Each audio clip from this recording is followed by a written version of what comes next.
This is Johnny with TigerBomb MMA, and tonight I'm going to go over UFC Fight Night, which is, I believe, UFC Vegas 81.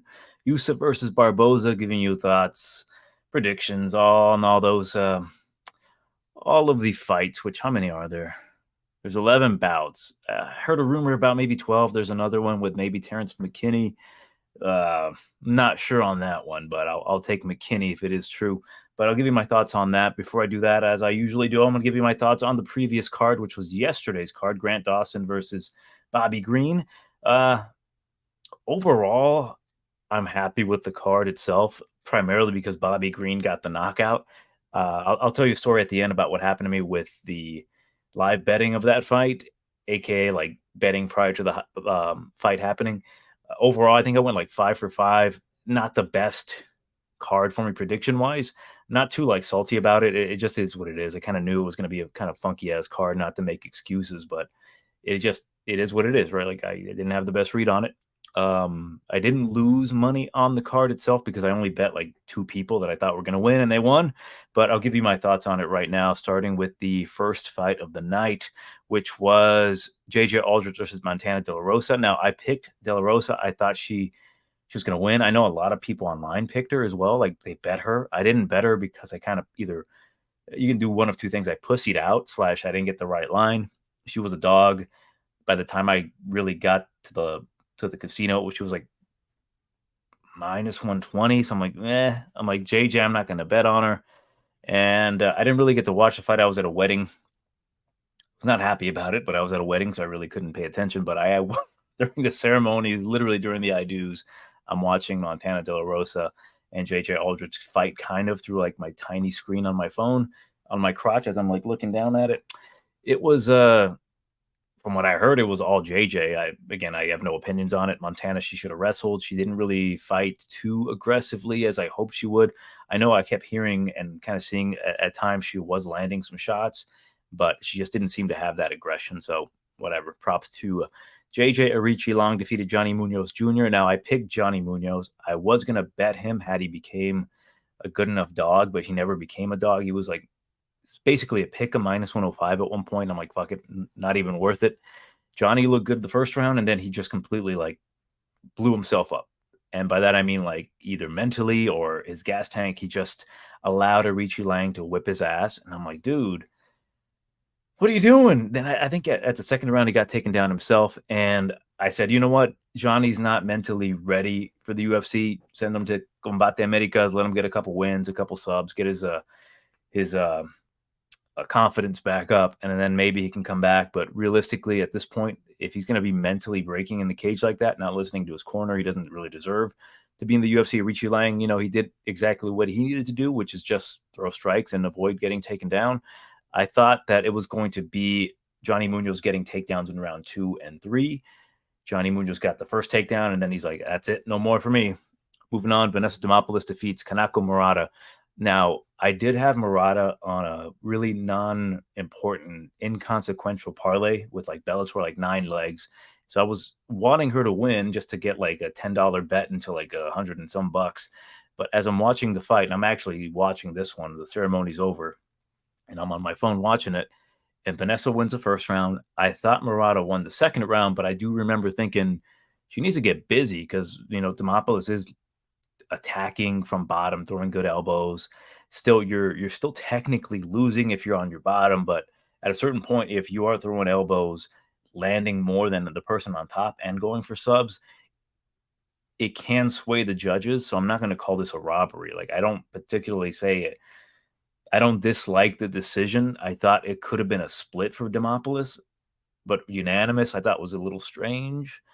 I don't know, man. Maybe the judges are still harboring some ill will towards the Japanese due to Pearl Harbor. I have no idea, but I thought Murata did enough. But in reality, though, she didn't. Like I'm not going to bitch about the decision. It is what it is. Some people are talking shit about Demopoulos getting the robbery here. How can you fault her? Really, she tried to win the fight. Murata just throwing Donkey Kong punches. Again, you could score it either way. I'm not going to bitch about it. It is what it is to me. So Vanessa Demopoulos gets that unanimous decision. Nate Maness. Now, I was convicted in this fight. I picked Nate Maness. I put a little bit of money. I'm not going to say I I was this OG, and I knew Nate Maness was going to win the whole time. I put like whatever was the rollover on my Bovada account, which say if I have like $1,000 and then I have $1,060, I'll use those $60 on like a underdog play. That's kind of what I did with Nate Maness. Not to say that I bet 60 on him, but whatever was left over, I bet on Nate Maness. And it wasn't really that Nate looked great. He did look impressive. Like he stuffed takedowns. He wasn't, he didn't look like shit. I'll say that. But it was more so, to be honest, Mateus Mendonça being an absolute retard that cost him that fight. And I knew from the beginning, like Mendonça, I don't care if he's dropping down in weight. He's not the brightest guy. He has a lot of power. He's a very skilled guy, but in the cage, he makes a lot of bad decisions. And that was one of the biggest mistakes he's made. And I really do hope he learns from it. But at minus like 230, Mendonça was never the play. I'd rather take my shot on Nate Maness getting knocked out in the first round than take Mendonça doing exactly what he did. He could have done that and then gotten out of it and not getting, TKO'd multiple times, because Nate blasted him a few times on the ground and he woke him up and they just kept going at him. That's going to affect him going forward as well. Like I know he's still young, but he just got brutally knocked out a couple times. That's going to be bad for his mentality and as well, his brain. But Nate, I thought he did belong at 125. He can make the cut. I know there was a lot of shit talk about, he got beat by two Dagestanis. What does that have to do with this fight? I'm like, well, he survived one of them, one of the better families in that, MMA, the Nurmagomedovs, and then he got submitted by Tajir, which shit's going to happen. But Mendonça ain't either of those two guys, and then it proved it. So I was a little butthurt of like people talking shit about Nate Maness. Not because I'm a big fan of his. It's just that don't deny what you see from the guy. The guy's tough. He can strike, and he's got power at 125. We'll see who they match him up with. Mendonça, though, the dude needs to chill out. He cannot get rattled in the cage in there. Had he gone out there and just started throwing haymakers, he could have gotten Nate Maness out of there, but he thought he was Charles Oliveira. So we'll see what happens. Hopefully they fix that up from him. But next fight, Karolina Kowalkiewicz, I had money on her. I had a parlay with her, a couple parlays. One of them cashed, the others did not. Overall, though, I made like half a unit, and then some like live betting. I made a little bit more, so I made a unit in total this card. So nothing significant. I wasn't too interested in it. I was a busy boy, but yeah, she thoroughly whooped Belbita. She was just a more technical fighter, and that's really what I saw. And I thought Karolina was going to be shorter, which surprised. They were the same size essentially. Belbita was supposed to be a few inches taller. Belbita, very basic. You should take Belbita hopefully as a dog next time when she's fighting a woman who just doesn't have the same type of cardio and or striking ability, because she will put numbers on girls, but Karolina was just catching her with that uppercut and just jabbing her up.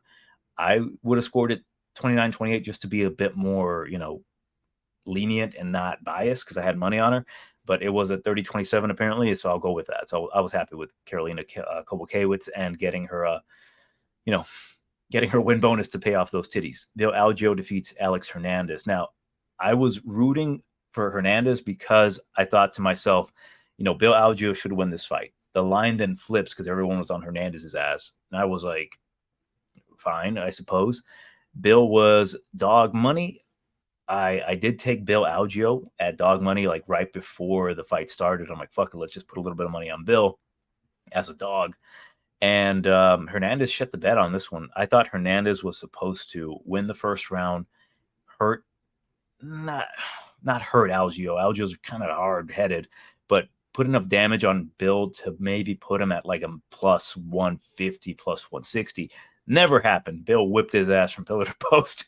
And I'm like, damn, Hernandez should not be at 145, period. Like, jokes about his penis and everything, but he did not look good at all. He didn't put up any volume. Surprisingly, though, I'll give him credit. He did have a good third round. Better than Bill slightly, but still, I thought Bill won it 100% 30-27. So Bill's proving that he is a tough SOB. He's got a funky style, a lot of good volume, and I think it did kind of affect Hernandez, because why are they giving Hernandez tough dudes at 145? He should have said no to this fight. It was a winnable fight, but at 145, it's not the best for him. So we'll see what happens if they keep him. But I think Hernandez is going to be a terror in like, not PFL. He'll get at Nope, not Bellator either. Where can he win? Maybe go to Cage Fury. Maybe he'll win a belt in Cage Fury, get his confidence up, get a couple knockouts at 155, and then we'll see him back. Drew Dober defeats Ricky Glenn. I had the parlay with Carolina and Drew Dober and Ricky Glenn to finish the first round. As in, it has to start the second round. Drew Dober, the piece of shit, knocks out Ricky Glenn early. I said if Ricky Glenn is what I think he is, he should survive. I was wrong. Ricky Glenn, yeah, I think at this point, he's not the same dude anymore. I don't know how old he is. 36, 34. Damn, that sucks. Ricky Glenn at 34 years old, he's not as durable. Drew Dober obviously murders guys with his punches, but damn, that was hard to watch. Like, poor Ricky. Let's move on. Joaquin Buckley versus Morono. I picked Morono because of what we saw in the first two rounds. Like, Buckley, I'm going to be honest, man. Like, I put money on Buckley to win inside the distance. I was, fuck it. Like, I picked Morono, whatever. I'll take Buckley inside the distance. I think his finishing ability is more so than Alex's. But in those first two rounds, Buckley was swinging at air. He wasn't really landing. He was getting some good takedowns, like power takedowns. I'm like, good shit, Buckley. But he got caught in a guillotine and won. He powered out of it, which was like fuck that. Fuck you, Morono. I picked Dirty Bird and he catches him with a guillotine. So I was like, payback, bitch. But yeah, Buckley in that third round, he had the good cardio. I see Buckley's limitation at welterweight because he is going to get hurt and he's going to get cracked. But at the very moment, man, keep doing what you're doing. He beat a good guy in Morono. Like, to shit on Morono is not what I'm going to do. Morono's a solid fighter, but Morono gave him some trouble with the funky footwork and just the awkward movement. But yeah, I'm not going to say it was a great performance by Buckley, not because he didn't cash my inside the distance. It just is what it is. But I'm not going to jump on the Buckley train at welterweight. He was minus 200, and I don't think he looked quite minus 200 up until the third round. So there was a lot of time there where you could have potentially gotten him at a better price, like minus 150. I think he was at one point like minus 165, and I saw some tickets with him like that, which that's a great bet. But for me, when he was minus 200, I'm like, I'd rather just stay away from it. Moving on, Joe Pyfer defeats Abdulrazak Al Hassan. I did see a lot of love for both guys. Granted, the Razak money line was great because, yes, Joe Pyfer is a little untested, but he's still Joe Pyfer. You still see what he can do, what he's capable of, and he got that sub. So I did put some money right before my Bovada account got fucked up on Joe Pyfer by submission. So I'll go into that rant in a bit. But he, to Razak's credit, was taking punches well. And then in the second round, landing the low kick that was really severely affecting Joe Pyfer. So what Joe did, interesting, in the first round, he went for the immediate takedown, kind of wearing on Abdul Razak. Couldn't really hold him for a bit. And then you did see at a brief moment Joe Pyfer be very awkward and very unsure of himself after what to do. And then at a certain point, he started landing straight punches. He felt more comfortable with the distance, and he was winning clearly on the feet. I'm like, he's got really not much to worry about. Then the second round, Abdul started landing the low calf kick, and that's when Joe was like, fuck this, I'm going to take him down and submit him, which he did. The submission line was, at least for me, a plus 350. So I put some money on that. I know the submission line round number 2, which I should have taken. I think I even said I was going to take it. I completely forgot. Was like plus 7 something or whatnot. But yeah, Joe looked good. I do think there's going to be some trouble up ahead when he fights better competition that can both strike and, jiu-jitsu. Abdul, though, I don't know what to do with him. Like, he's a fun fighter. He's going to knock a lot of dudes out. He is showing improvements, but him tapping with his fist like that was fucking stupid. I did like the refs, like, are you out? I'm like, well, are you out? Motherfucker, he's dead. He was doing like some voodoo dance on the ground, which I thought was pretty funky. And then Bobby Green defeats Grant Dawson. Now, what I mentioned about Bovada did not recognize my bet on Joe Pyfer inside the distance submission. So I was pissed. I was messaging them, and then they locked me out of my account because I couldn't. They did something with my password, essentially. I was going to bet Bobby Green by knockout and Bobby Green knockout round number 1, and then just Bobby Green straight, because although I picked Grant Dawson, I'm like, Bobby Green's Bobby Green. You know, I'd mentioned Grant has multiple rounds to lose because it's a 5-round fight. If he cannot finish Bobby Green, there's going to be a lot of moments there where Bobby can crack him. And Grant Dawson fought like an absolute idiot. He pretended he was going to strike with him. I think Bobby got in his head when he was talking shit in the weigh-ins during the face-offs. He's like, why you got to do that? Are you going to actually strike with me? And then Grant's like, no, I'm going to hump your legs. No leg humping happened. The fuck, Grant? Like, I'm happy for the outcome. Like, I wanted Bobby to win, but really, Grant? Like, what are we going to expect from you in the future? He got knocked out with a straight left hand with the switch stance. It was beautiful work from Bobby Green.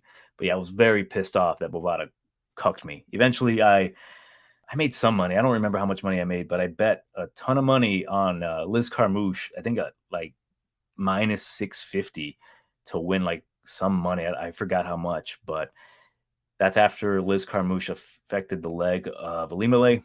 So that kind of made me happy. Then I immediately lost that money on football the next day.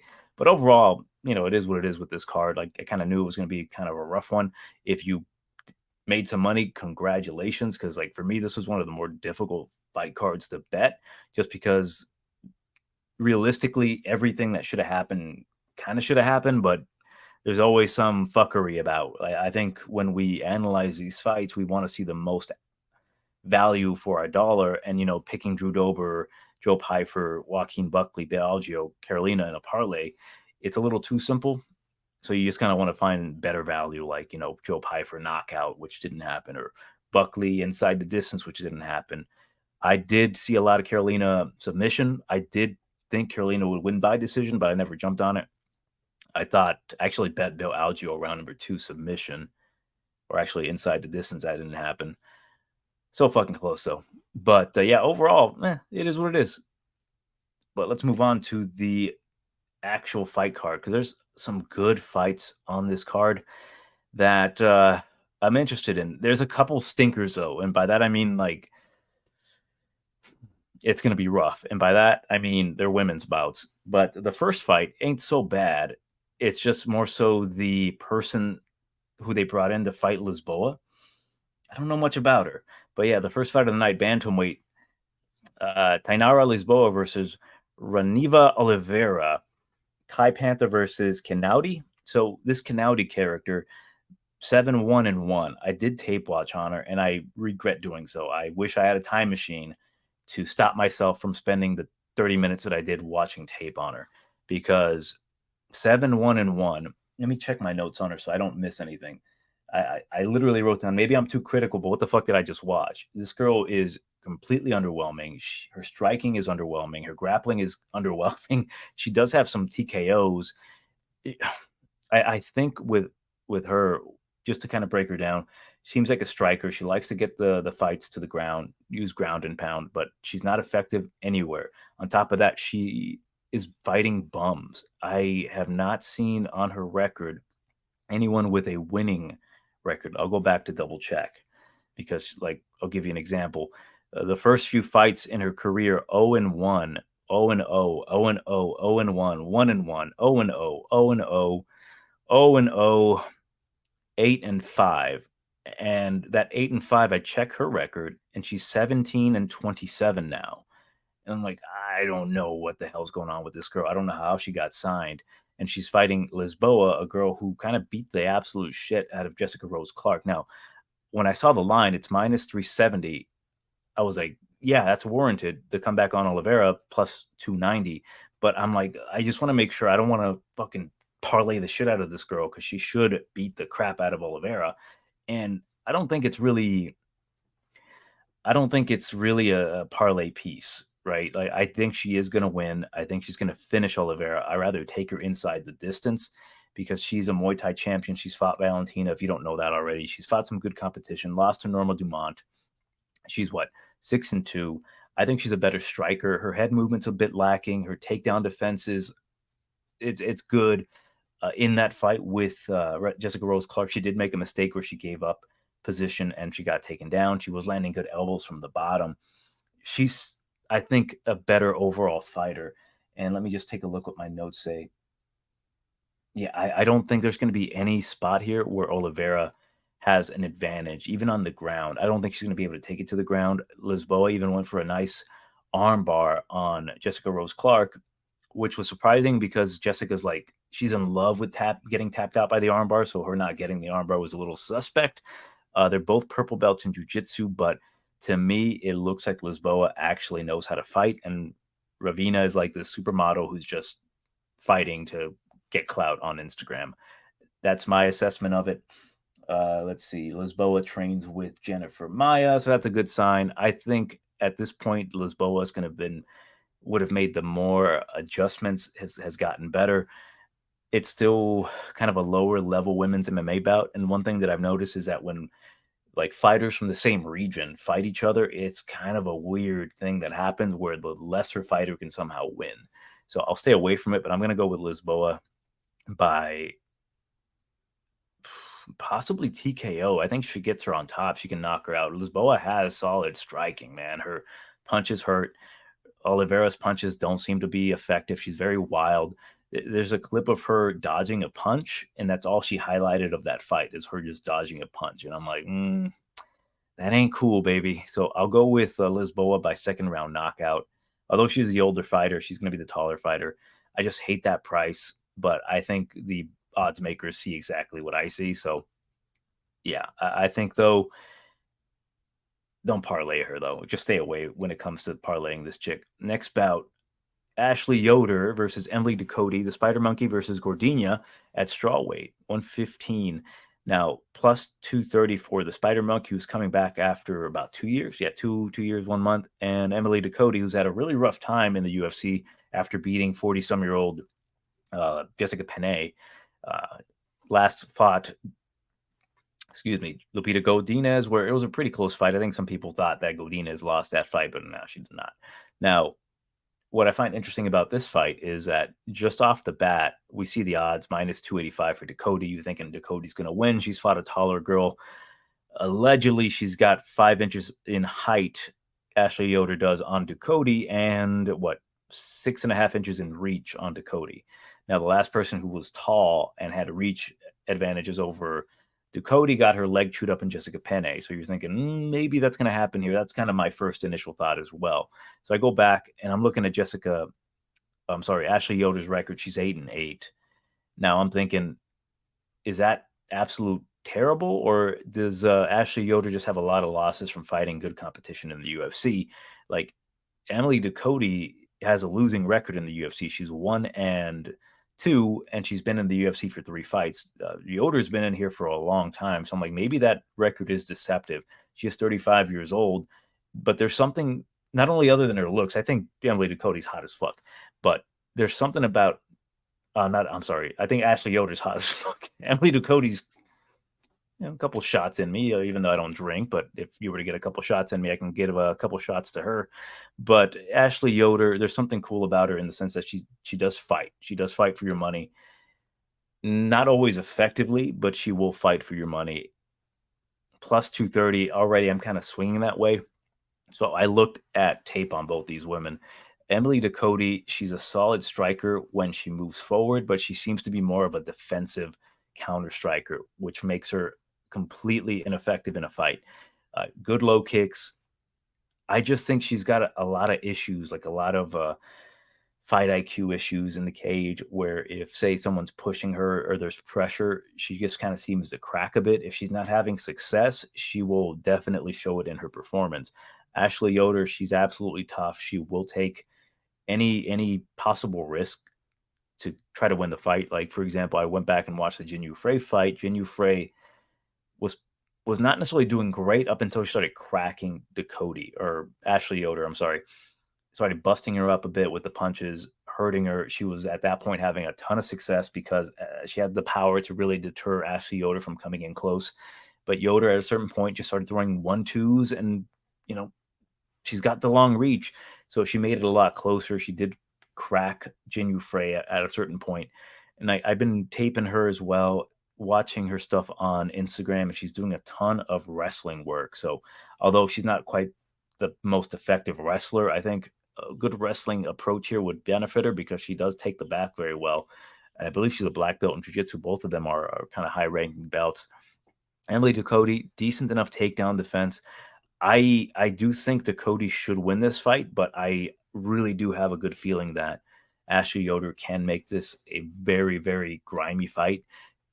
Ashley Yoder is actually training with Angela Hill.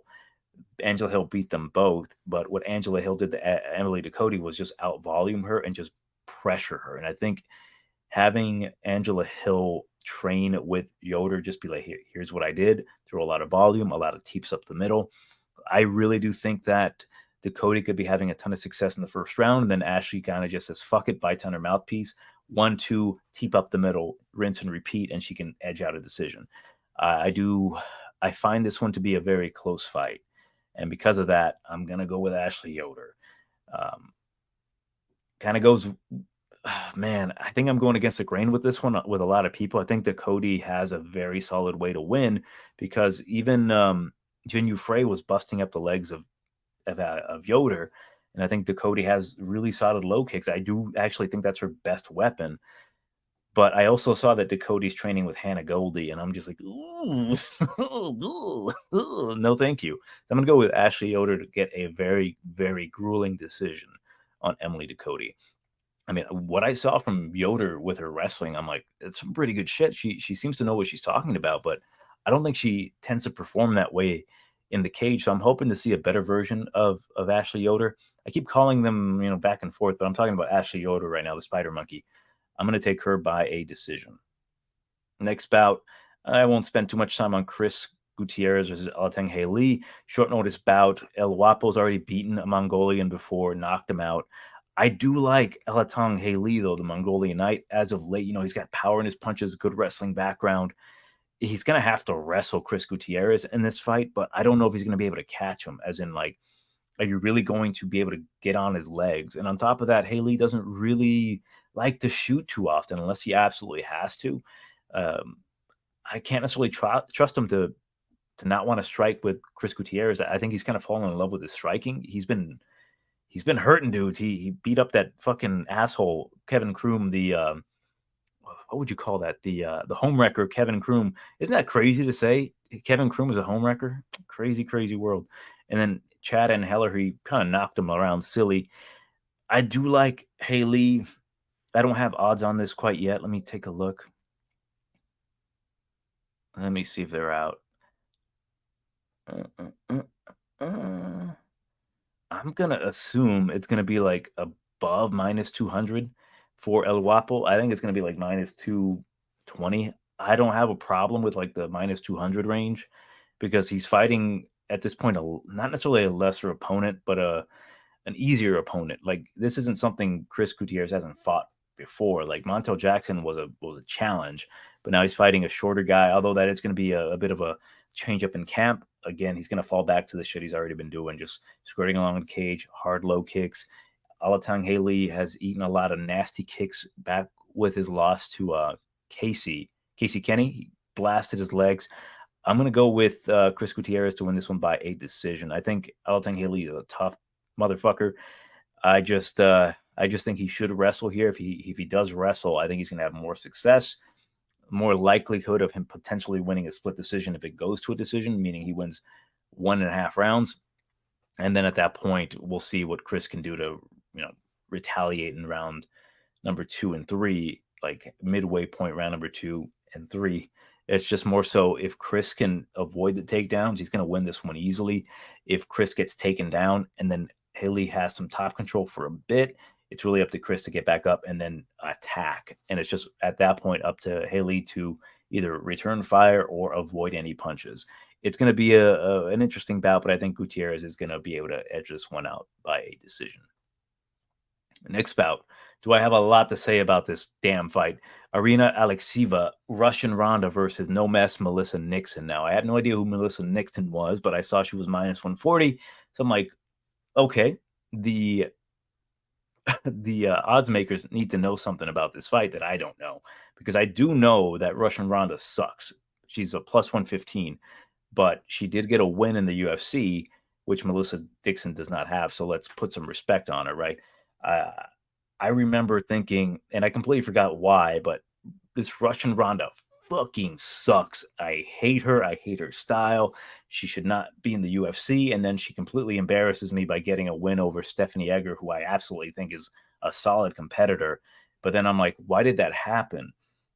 How did she win this fight? And I'm like, well, I can do two things: make excuses for Eggers, which there's some truth to that, where she didn't see that coming and she just made a mistake. And then on top of that, Alexseeva is pretty solid at what she does up until a certain point. So to get started on Alexseeva, well, I'll wait to talk about Alexseeva. I'll talk about Melissa Dixon. Melissa Dixon, Aries champion. I don't like that she gets hurt in quite, not necessarily every single one of her fights, but I've seen her hurt quite often in my tape watch of her. She's 5'7", 32 years old. She makes weight. Alexseeva may not make weight on this one, but she is a tough British chick. She likes her ground and pound. Like, she's nothing special on the feet that I've seen. That doesn't necessarily mean she can't improve, but from what I've seen, her striking is kind of whack. She can get picked apart by a better striker, and in this case, a striker who throws a lot of crazy volume.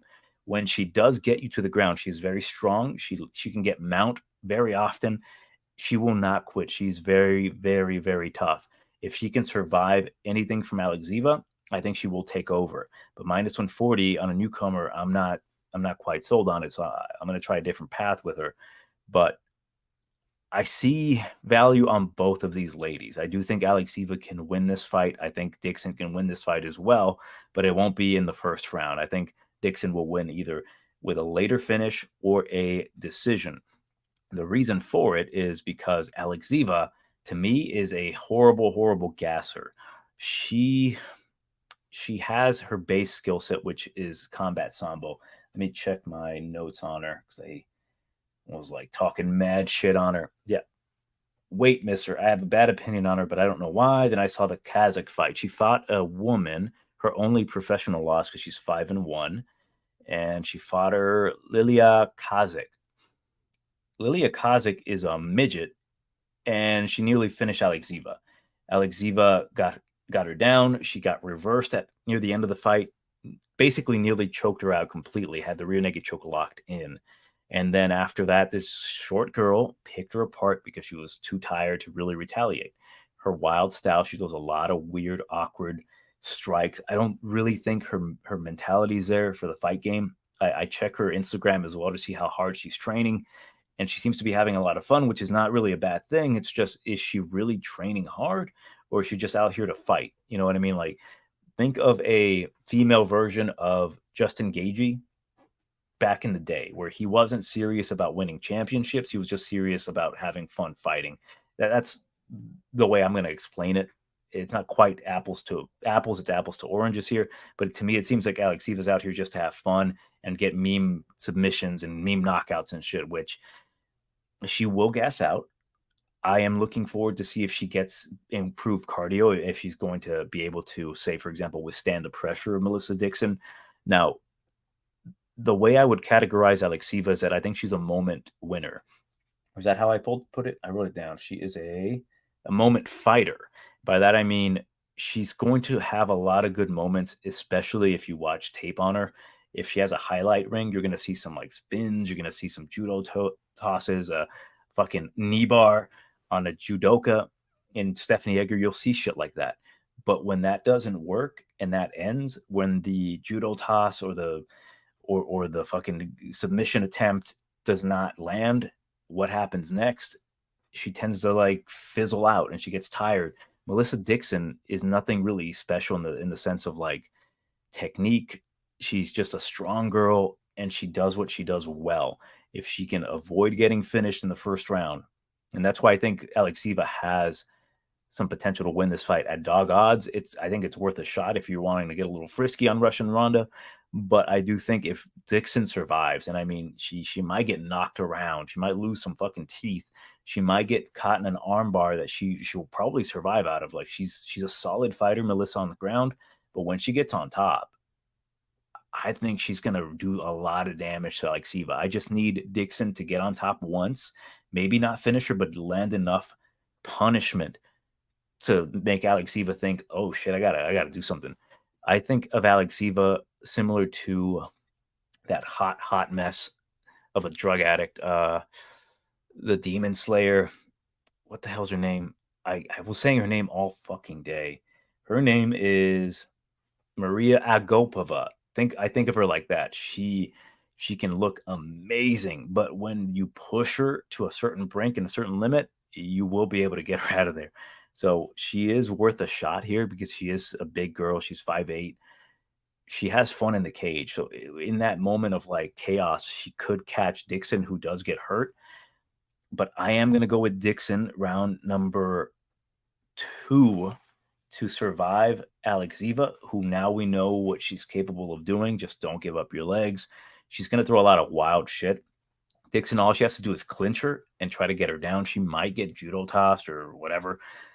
But I think Dixon's solid on the ground. I think she can get back up. I think she can improve position, and Alexseeva's going to eventually slow down with all these big movements. It's crazy that I have such a crazy long explanation about this fight because it's absolutely not something I'm interested in.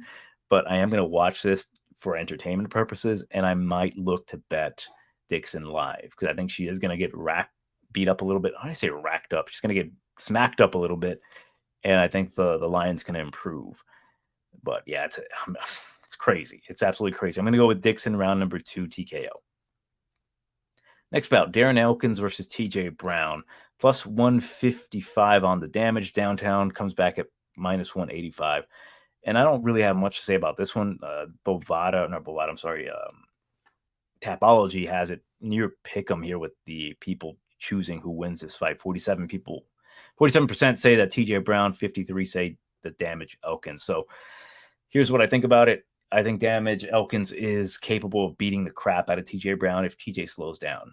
TJ has improved tremendously over the years. I know he just recently lost to Bill Algeo, but he was having a lot of success against Bill, and I think Bill just cracked him with something he didn't see coming, and then Bill just pounced on him. I mean, he was landing on Bill. His striking looked good. He was switching stances. He looked really fast, opposed to Darren Elkins, who looked incredibly so. He's 39 years old.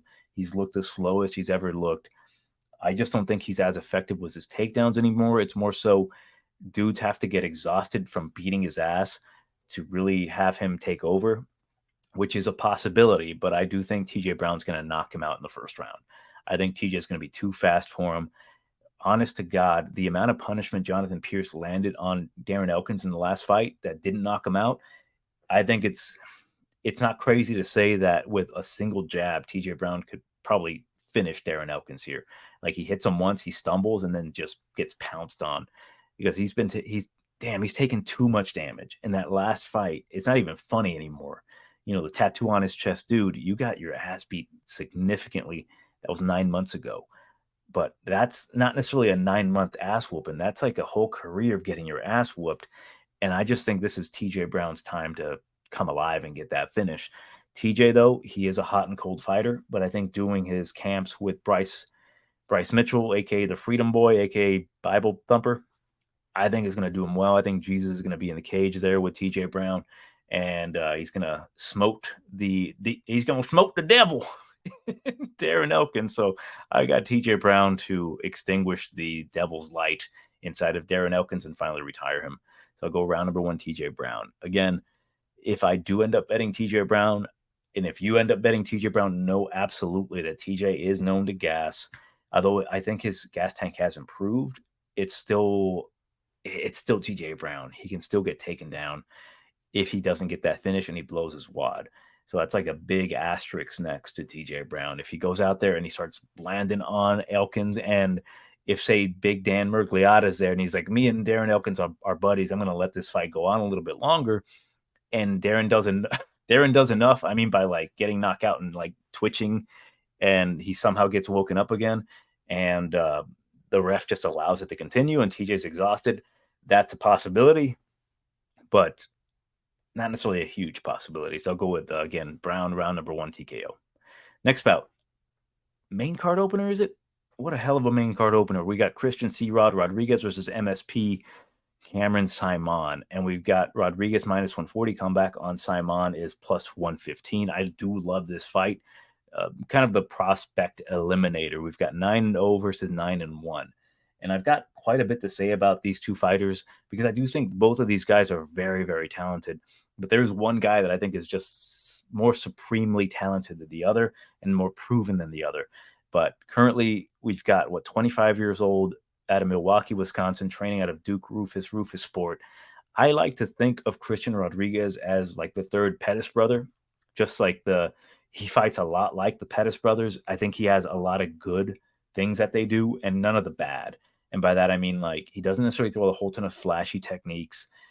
He doesn't necessarily kick incredibly flashy as well, but he's just kind of like very composed, just a very fluid striker. And I absolutely love that he is not rattled in there. He's absolutely calm. Every single time I see him, like, I'm watching this guy fight, he's not like worried about anything. Like, he just is a true MMA prodigy in my book. I just think that he's prepared for getting taken down. He's prepared for guys striking with him. He's prepared for knees, elbows, clinches. I think this guy is absolutely fantastic. Cameron Saaiman obviously trains with the uncrowned African prince that is Dricus du Plessis. He's 22 years old. He's fought some good names in the UFC. Mana Martinez, I guess, is a good name. But let's talk about Tear Bear Mitchell, right? He ground and pounded Tear Bear Mitchell after Tear Bear took him down and had position on him. I'm like, that's surprising. And then Stephen Kozlow's a good name. You know, he had some clout because he had a Nazi tattoo. Wait, no, that was wasn't that a Buddhist kanji? Who is Stephen Kozlow? Is that the pillow guy, the My Pillow guy, the My Jedi Pillow or some shit like that? Yeah, I don't think Saaiman's fought good competition quite yet, but every bit of competition that he's fought, I think he's handled very well. And I do think his 9-1, his 9-0 is not as good as C-Rod's 9-1. It's not really the competition that Christian has fought because he fought Raul Rosas, who I don't really think is quite there yet. But I do think Raul Rosas would have given Saaiman a lot of issues. And I think he could have potentially even finished Saaiman, if I'm being honest. I think there's a good chance there. And then Joshua Weems, solid fighter. He gave Christian some trouble, but in that sense, in that vein, the way Christian handled it, I was like, oh shit, this guy is special. Like, we saw it in his short notice debut against Jonathan Pierce, and he gave Jonathan Pierce all the trouble he could handle. And he nearly finished him a few times with his guillotines. I just think the way Christian fights is fantastic. When he gets taken down, whatever, he'll get back up. He's not worried about it. When he gets in a bad position, he knows how to defend the chokes. He just did everything absolutely perfect. I haven't seen him do any stupid ass mistakes really in his career. Maybe I'm missing something. Maybe I'm just seeing him through like rose colored glasses, but I do like a lot of what Christian does. He doesn't have any exaggerated movements. For example, when I shit on Mendoza because he's throwing spinning back kicks when they're not necessary, you'll never see Christian Rodriguez throw anything that fucking stupid. He'll flow, he'll counter well. There's some moments, I think, with Joshua Weems where Joshua's trying to throw a big shot and then he just like steps back and just throws a counter left hook. You don't even see it coming because it's so like clean and fluid. The way he got that anaconda choke on Weems was like, holy, he didn't even seem like he tried. He had like the guillotine to try to get back up, like to try to defend the takedown. And then he just kind of flipped him over when Weems wasn't expecting it because he didn't telegraph anything that he was going for submission. Then he just locks it in. I'm like, damn, this guy. I think he's going to give Cameron Saaiman a lot of issues, but that's not to say that Cameron cannot win this fight. It's a near close fight for the reason that Saaiman does have a lot of really good attributes, right? He throws a lot of volume. I think he throws good kicks from the outside. That's the one thing I think Saaiman's going to have advantage in Christian Rodriguez. He's just more of an active striker opposed to Christian. Although he's, I think, the better striker, the cleaner striker, the more patient striker. The more patient part is where it could be an issue. If Saaiman tries to go for takedowns, I think it's going to be an interesting scramble. It just really depends on what Christian's game plan is going to be. He comes from a good camp. I don't know what his game plan is going to be. Is it going to be to strike with Cameron? I wouldn't advise to that just because there's a chance if it is close, even though I think Christian's going to be landing the harder shots. And if he can't finish Saaiman, there's always a chance for a judge or judges to see the fight in the other guy's favor if he's doing something, if he's throwing more leg kicks, for example, if he's throwing more leg kicks than Christian Rodriguez and Rodriguez lands hard shots every so often, and they hear the sound of the leg kicks, I worry that could sway the judges to give it to Saaiman. So if, say, Duke Rufus is like, dude, you're not necessarily losing the fight, but try mixing things up because I don't want the judges to rob you. If Christian starts going for takedowns of his own, the way he was handling Raul Rosas, who, say what you want about the guy, he's a solid grappler, was amazing. And I think he can have a lot of success against Saaiman on the ground. We saw Kozlo have success with him on the ground. We saw Terrence Mitchell have a little bit of success with him on the ground, but Terrence Mitchell made some mistakes there. I don't think Christian's going to be making those mistakes. The way the fucker was flowing on top of Raul Rosas was like, God damn. Yeah, man, he gives me the impression, C-Rod, that is, of like a serial killer, like a very deeply closeted serial killer who kills people because he's so deeply closeted homosexual. So I want to put my money on that guy. I want to put my money on Jeffrey Dahmer over here. So I'll go with Christian Rodriguez to win this one by a decision. I would hope that he finishes Saaiman along the way, but I think Saaiman is a solid guy. He did get kind of his nose busted up a bit by Martinez. So, the boxing, I just worry that Christian may not be able to find the finish, is what I'm kind of getting at, because he had moments there with Raul Rosas to get the finish, but he couldn't find it. I think Cameron Saimon's crafty enough to not let himself get finished, but lead to a decision. So I'll go with Rodriguez by a decision. I am planning on putting a bet on him, but I'm not sure quite yet. I do have some money tied up in football right now, and I'm thinking about betting the Dodgers, even though they got absolutely destroyed by the Diamondbacks a couple nights ago. So I don't know what I'm going to do, but I will be putting some money on Christian Rodriguez. Hopefully I can still get him at minus 140. Moving on, we've got Edgar Chairez versus Daniel Lacerda. Puro Shikali versus Miojo. Now, we saw what happened the last time. It wasn't looking good for Lacerda, but, an improvement is not getting finished, opposed to, going to it's this premature stoppage. It's really funny. I had a couple premature stoppages myself with my lady the other night. I was trying to get at it, and she's like, no, stop. What the fuck was that? It was like a 1940s vaudeville act, like, knock, knock, who's there? My penis. Yeah, Edgar Chairez, he's not anything too spectacular, but he's minus 280 again here. I got nothing really to say. I'm not going to change my opinion. I still think Lacerda is incredibly talented. I'm not going to change my opinion. I'm going to stick with Lacerda. If you don't know, I picked Lacerda the first time, and then that bullshit happened. I kind of feel I'm kind of put in a box here where I can either go the opposite way because I saw how poorly it was going for Lacerda, or I can, stick to my guns and honor the fact that I picked him to win. So if it's still a loss, it's still a loss for me. So I'm going to go with the Lacerda decision. I think hopefully, because he is technically getting a second shot at Edgar Chairez, where he kind of feels like, okay, I see where he's dangerous, where he's hard at, where he's difficult to take down. He might change his game plan a little bit. So I'll go with Daniel Lacerda to hopefully get his first UFC win, because it's at 130 instead of 125. Please, God, let him win. We need Daniel Lacerda in our lives. Next bout, Michel Pereira, pardon me, versus Andre Petroski. Oh, boy. So Pereira got shipped up to 185 because he screwed up the whole Wonder Boy thing. And I don't know how well he's going to fare. I think he's fought at 185 once before, a couple times. Let me make sure. Because I do remember he got beat up by Dusko Todorovic, perhaps. Yeah, Dusko beat him. Was it at 185? Yeah, it was at middleweight. So he's fought at middleweight before.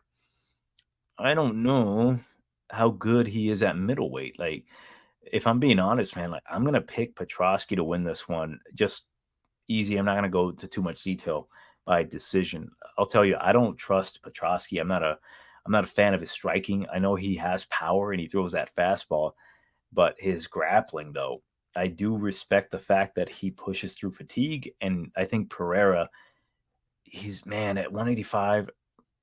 I'm not saying he can't win. And the odds, I think it should be potentially, I don't really know. I really don't know what the odds are going to be on this one. Pereira against Marc-Andre Barrios was a favorite. He was minus 140. to plus 115 for Barrio, which I thought was kind of crazy. So I'm going to assume that's similar odds here. Maybe a pick 'em. Maybe perhaps Pereira's going to be I don't fucking know. If he was minus 140 against Barrio, maybe they're going to put him like plus 150 against Petroski. I don't really know. Petroski's got a very particular style, and I think he can take anyone down. Pereira, what makes him so absolutely fun to watch and devastating is that he can catch you from anywhere. He can throw a flying knee. He's not going to be depleted, so maybe he looks better at 185. He's not undersized. They're about the same size, 6'1" for Pereira. Come back on Petroski's 6 foot even. 73-inch reach on both. The issue with Pereira, though, is that like as of late, he's not been getting finishes. Like he couldn't finish. What's his name? Andre Fiallo, who's finishing machine the opposite way. He couldn't finish Ponzinibbio. I think he slows down. I think Ponzinibbio even took him down in the second round. Petroski's going to be able to take him down a lot easier. It's one of those situations where I'm like, Petroski should win this one. I think there might be some moments there that are going to occur that make me think, oh shit, maybe I was right that Pereira was the play here, because Petroski cannot really strike. He can throw fastballs here, but given the fact that he did fight Gerald Meerschaert, a taller man, I'm going to give him a little bit of leeway here. He pushed through. I think if either of these two guys get fatigued, Petroski's going to push forward more. He's going to be able to get on top, maybe get that decision. He is obviously capable of getting a submission, definitely can get a knockout. For me, it almost feels like it is a punishment for Pereira, but it's a very winnable punishment, because if Andre kind of shoots in sloppy and Pereira just goes to a flying knee, that's going to be it for Petroski, unless he can like swallow his teeth after they go down his throat and just keep pushing with that takedown. We'll see, man. It's a very interesting test for obviously both men, more so Pereira, but I don't think it's a walk in the park for Petroski. I think he's going to get hurt, whether it be visible or obvious, but he's not going to feel good in there if Pereira lands on him. But I'll go with Petroski to essentially maybe drop the first round against Pereira, because Pereira does move very effectively in that first round. But after that movement starts to slow down, that's when Petroski's going to get him against the cage, wear on him a little bit, take him down, make him use his arms to get back up. I think later in round number one is when that's going to happen. Use Pereira's techniques against him by tiring him out, by just kind of following him around. Petroski's then going to kind of hedge him off, get him against the cage a little bit, avoid getting kneed, avoid any solid punches, and then start grinding him out. So I'll go with Petroski by a decision. The reason I'm not going by submission, because I don't think Pereira's ever been submitted. He's been knocked out before. But yeah, I don't know if I trust Petroski not to spam the submission instead of going for like a knockout. So I'll go Petroski by a decision. Adrian Yanez versus Jonathan Martinez. Now, this is a pick'em fight, minus 110, minus 110. And I have been looking forward to this fight for a while. Like I kind of knew they were going to get matched up one day. And now that Adrian Yanez has got his first defeat in the UFC, especially by knockout, it's interesting that we can get him at these odds, and crazy enough, I'm surprised Jonathan's not a bigger favorite. And I'll explain to you my thoughts on it. Jonathan just beat Said Nurmagomedov. That's a big deal, whether you don't think highly of Nurmagomedov, or if you think he's the best, or if you think he's Khabib's cousin. That's a big deal. That's a good win. Now, I don't think it's like the best, how can I put it? Not the best performance. Like I think what Jonathan did in that fight is that he exploited the biggest weakness for Said, and that is clinching against the cage. Just hold him there, don't do much. He help. It's pretty much what I thought happened there. Said was kind of lighting him up in the first round. There's a specific thing about Jonathan Martinez that I bring up nearly every time. A couple things, actually. I like Jonathan Martinez a lot. I mean, I like his Muay Thai game, his knees, his low kicks, good southpaw. Dude kicks like a motherfucker. I really like his nickname too, Jonathan Dragon Martinez. He's got a lot of things going for him, but I've always said that his boxing defense and boxing itself is kind of shit, where dudes with fast hands can crack his chin. Now, one might say, well, why didn't a good striker like Nurmagomedov knock out Jonathan Martinez? And the reason for it is that Jonathan's got good kickboxing defense. I think he can defend kicks, and Said Nurmagomedov is primarily a kicker. He doesn't really throw a lot of boxing techniques other than like a jab here and there, but he's mostly a kicker, and he was able to like really absorb the blunt force of that. He's fighting a boxer now in Adrian Yanez, who he's not going to land on the side of the head. He's going to land on the chin and on the jaw of Jonathan Martinez that will rattle him.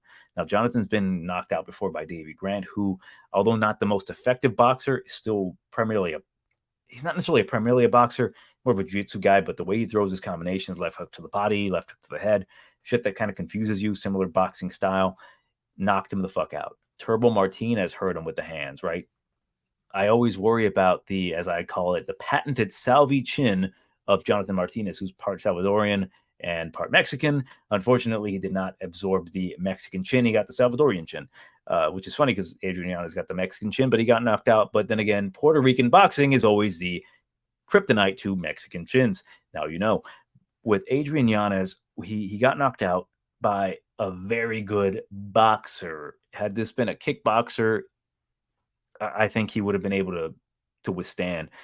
That's why I picked Rob Font. I didn't bet Rob Font that night, which still pains me because like I should have gone with it, but whatever. It is what it is. But Rob Font would definitely knock out Jonathan Martinez. Yanez was having some success, but when Rob Font basically said, fuck it, I'm not going to get knocked out tonight, we saw what he's capable of doing. So I don't think it's a bad loss. I think it's a good learning lesson for Yanez, primarily to work on your boxing defense, but at this point, his boxing offense significantly better. I think he's going to be able to find the chin of Jonathan Martinez. It's a very interesting fight of styles, right? We've got the kryptonite of Jonathan Martinez in Adrian Yanez with his slick boxing, the beautiful quick jab. He finds his range with that right hand.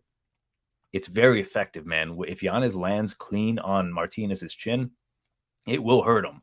Now, it all depends on who can get their strikes off first. If Martinez can land from the outside, low kicks, really attack the lead leg of Yanez, I think it's going to slow down the attacks of Yanez. At this point, Yanez is coming off of his first UFC loss, first knockout in the UFC, pretty brutal one. Although I don't think he was completely out. He was out, he could have stopped the fight. My assessment on this one is that I do think that Yanez will find the chin of Martinez in this fight. I'm going to say in the second round. And I got to stick with my gun on that one. Like, I do truly believe that the biggest kryptonite to Jonathan Martinez is solid boxing. Yanez has got the crispest boxing in that division, at least I can think of, right? Who else in bantamweight? Well, I guess, fuck, Rob Font, of course. Idiotic me. But yeah, I think Yanez will find the chin. I think it's going to be a great fight. I do think it's really up to anyone to win this fight because it's not up to us or them to come up with a game plan. It's up to them to execute. If Yanez does not execute, if he feels gun shy and like, oh, I don't want to get knocked out again, he's going to get picked apart by Jonathan Martinez. Jonathan's on a good streak, right? Like, he's super confident. I don't think he's going to do anything out of the ordinary. So it's up to Adrian Yanez to really perform. Don't be a little bitch. Don't be like, I got knocked out. I don't want to get knocked out again. Go out there and fight the man. If he fights the man like he should, like he's capable of doing, he's going to find the chin, and it's going to be a spectacular knockout. Gets him back into in the contention, essentially. Like, I don't even know what he was ranked, but like, it'll put him back up there. Like, he'll take all the hype from Jonathan Martinez. That way it's like, motherfucker, I beat Said Nurmagomedov, not you, motherfucker. That's me now. So I think it'll erase a lot of people's memories of the Rob Font fight. I like Yanez in this fight. Hell of a fight, though. Probably, for me, fight of the night, or at least the one that I'm most anticipating, but I'm going to go with Yanez. I am looking to bet Yanez as well. I just kind of want to wait, though, just because, like, if I'm being honest, like, the perception of these two guys, like, one's on a huge win streak, the other one is on a losing streak. He got beat by Rob Font. But, like, I look at the people that Martinez has been fighting and beating. Said is a great win, but I think it was more Said that kind of allowed himself to lose. But Cub Swanson got TKO'd. Vince Morales sucks ass. Perez sucks ass, but even Perez dropped him. Who the fuck is this? I think he fought in the tough. Who gives a shit about this Ladishvili? Give me Yanez to win this fight by knockout in the second round. I think in the first round, because they're split stances, they're going to have issues. I think Yanez will eventually start landing the jab, catching him, and then bop, bop, right hand. I initially thought maybe a left hook would catch Martinez, but I think Martinez is going to be able to just kind of keep his jabbing hand up a bit. I think the right hand is going to be there. Potentially 1-2, then left hook. We'll see. But I do like Adrian Yanez in this fight to get back on track by knocking out Jonathan Martinez. Next bout, Jennifer Maia versus Viviana Araujo, co-main event. I'm not going to spend too much time on this one. I'm almost at an hour already talking, but to keep it simple, what are my notes on this shit? Oh, I'll tell you what I wrote down. Jennifer Maia. I'm picking Jennifer Maia minus 150 over Viviana Araujo. I would hope the odds were a little bit closer, but minus 150 I think is fine. I'm taking her by a decision. Now, Jennifer Maia fights a certain way. Viviana Araujo also fights a very particular manner. She's a very bouncy girl, lots of explosive movements, very, very jacked girl, lots of energy she has to expend. She is nearly 37 years old. I don't think 37-year-old Viviana Araujo is going to be able to maintain that kind of style, right? Like if she continues to do that, she's not going to be the same. So what I mean by that is, let me try to think. Shit, like Clay Guida's always had the same kind of style, like lots of pedal to the metal, but you kind of see him no longer being the same guy as he gets older. He still has the wrestling, but he's not as like manic movement. That's how I see Viviana Araujo. She's not going to be the same. She's going to be a much easier target. She's not going to have the same amount of power. She's clearly getting more chinny in her age. On top of that, she just gets gassed out even faster. Jennifer Maia has always had a very basic style that maybe at one point Viviana Araujo would have just mopped the floor with Jennifer Maia at one point because of the athleticism and explosiveness and the very basic nature of Jennifer Maia, even though she's like, good kickboxer, takedowns, whatnot. But now that basic style of Jennifer Maia is going to be able to withstand whatever Vivian has in that first round and then slowly pick her apart, get her own takedowns, land the harder shots later. She's going to have the better cardio. She doesn't have that much explosive movements. So I'm going to go with Jennifer Maia to win this one by a decision. Viviani could have a good first round, but I do think Jennifer Maia is just going to be the better overall athlete at this time. And by that, I mean, Viviani's not going to have the cardio. She's going to be the better athlete in the first round, but after a while, whose cardio is going to look better? Jennifer Maia. So I'll go with Maia by a decision. All right, finally, main event of the evening. We've got the return of Super Sodiq Yusuff versus Junior Edson Barboza.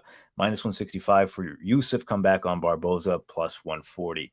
37 years old and still absolutely jacked this Barboza is. So if Yusuff doesn't get him, I'll tell you what, the Osada will. Now, we've got a very interesting fight between, two essentially kickboxers, right?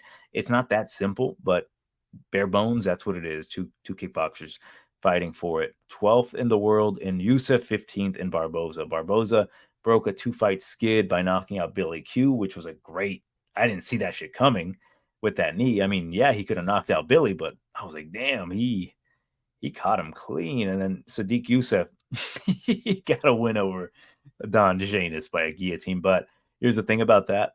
I look back and I'm like, wow, that was his last win. I'm like, yeah, but then he did exactly as I said he would. I think I said, like, Don Janus isn't going to last any time with Sodiq Yusuff. If Sodiq doesn't finish him in the first round, Sadiq's a piece of shit.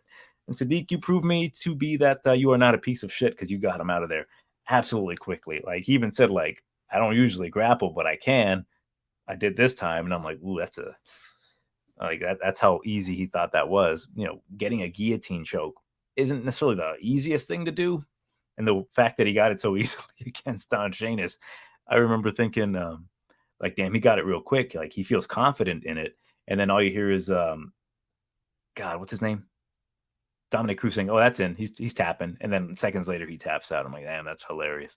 But with this matchup, it's an interesting style because we've got to me, one of the better kickboxers in the UFC, and Edson Barboza, but he's 37 years old. That really hasn't stopped him from beating dudes' ass. Like going back, he beat Shane Burgos, he beat Makwan Amirkhani, and then he lost to Giga Chikadze where he got knocked out, and then he got beat the shit out of him. Like if Bryce Mitchell, here's the thing about Bryce Mitchell, great fighter. When Bryce Mitchell beats the shit out of you, you're basically reborn because that's kind of what seemingly happened to Edson Barboza because he came back and he knocked the shit out of Billy Q. I don't think a lot of people picked Edson to win. I think Billy has a great style to beat Edson, but Edson turned back the clock a little bit with that one. What's interesting about this fight is that Sodiq is not a grappler, right? Per se. He doesn't tend to push a pace trying to get takedowns. He's a very good, solid striker. He's a good kickboxer, good power. If this becomes a striking matchup, it starts to look like, well, maybe Edson has he's got a chance here. Like Sodiq did get dropped and hurt by Arnold Allen. And I'm like, is there a chance that Edson can win? And then I'm kind of thinking more about it and I'm watching tape and I'm like, the thing about Sodiq is that he not only is he strong, he can grapple, but his gas tank to me is excellent. Like I think he does have a 5-round gas tank opposed to Barboza. I don't think he does. Now, if this does become a striking matchup tit for tat, it does leave Sodiq vulnerable to potentially getting knocked out. Both of them can. Sodiq can just land a super hard, fast right hand on Barboza and knocks him the fuck out. Not even that. Like he's been knocked out by jabs before, but it always leaves a chance for Barboza to maybe land a hard kick on Sodiq. But I think Sodiq is so technically sound, doesn't do anything he doesn't need to. And when I bring up the fact that he lost to Arnold Allen, Arnold, the southpaw, kind of caught him a little bit in the sense of like by surprise. Like he didn't expect how quick and powerful that hand was going to be. He also caught him with like a head kick at one point, but Sodiq battled through it. Like he had them wobbly legs and he pushed forward and he kind of clinched up. And I think it would benefit Sodiq to actually clinch up with Edson, slow him down, go for takedowns, mix things up. And I think that's what he's going to do. He will strike with Edson, but he will chip away at him, eventually getting him tired. Come like the third, fourth, and fifth rounds, he might be able to get a finish or just completely dominate him with not only the striking, like Edson will still throw wild shit if he's exhausted. Like he caught Kevin Lee, I believe, in the fourth round with a spinning heel kick that landed on him, but Kevin still grabbed the hold of him and took him down. I keep hearing stories about how Sodiq is incredibly strong. I think I saw a story of him and welterweight Semelsberger, Matthew Semelsberger, saying like this motherfucker's strong. You know, I'm a welterweight, so I think that is the key here. I think Sodiq is training with Semi to work on his takedowns, to work on that clinch, to work on that cardio of grappling. And in this case, Sodiq's not going to do anything stupid like awkwardly strike with Edson to go for a takedown. I think he's going to strike with Edson, clinch him up, and then go for a takedown. Maybe body locks it. The dude is really strong, very good grappler. He had a good grappling affair with Alexseeva, but I don't think Edson Barboza really has that kind of spider monkey technique. So I am going to go with Yusuff on this one. I'm going to say I think he can actually get a knockout later, like round number 3 or 4. Now, it's a lot of risk when you're fighting Edson Barboza, and the risk comes with if Sodiq does not decide to use mixed martial arts techniques and just wants to test himself striking. If he wants to test himself striking, he's got basically 3 rounds to get knocked out or to get severely damaged. So that way Edson can either pick him apart late or finish him late or even early. I think both guys have the ability to finish each other early. I think that if Edson starts landing hard and kind of slows down Sodiq, he's going to have more success. Where the later rounds, Sodiq might go for takedowns and it's not going to be as effective. So realistically, though, I think if Sodiq comes in here smart, and I do think he's a very intelligent fighter, I think he's going to have a lot of success against Edson Barboza, and he's going to either finish him later in, say, round 3, 4, 5, or get that decision win. So I might even look at Sodiq Yusuff 4-5 decision, because Barboza, he can go 3 rounds at featherweight. It's just you have to push him, as we saw with like Bryce Mitchell. He was so afraid of getting taken down that he got caught with a punch by Bryce Mitchell, who's not particularly known as a strong puncher. And in this case, I think it's going to be like he's going to be expecting the hard punches from Barboza. I'm sorry, from Barboza's going to be expecting the hard punches from Yusuff, where he's not going to see like the blast double coming. And I'm like, oh shit, look at this motherfucker go. D1 Yusuff here. So I do like Yusuff to win TKO round 4-5 decision. It's going to be a good fight. I do like this main event more than the last one that we had, although I do love the outcome of that, where Bobby Green got that TKO. So we'll see what happens in this fight, but I'll go with Sodiq Yusuff to win later in those rounds. So hopefully he does grapple. He doesn't pull a Grant Dawson and just decides to strike with him. But yeah, let me know what you think in the comments, what you think of the entire card main event, what your best bets are, what your best underdog play might be. Yeah, do you think Yusuff's going to grapple? I do think he's going to grapple. Will Barboza retire if he gets viciously knocked out? I think he won't. I think he won't let it go. I think if anything, he might move back up to lightweight and see his chances up there. I think he can fight at both divisions, but man, I would love to see Edson back at 155, just beating the shit out of guys that Jim Miller has been beating. Just feed him these low level dudes and just get spinning back kicks and spinning back heel kicks to the dome on dudes. I'd be incredibly happy for that. Just take my money. Have Barboza fight until he's like 42, and then at 155, just knocking out the Jesse Butlers of the world. That'd be cool. So yeah, let me know what you think in the comments. Like, whatever, subscribe. I'll see you next week.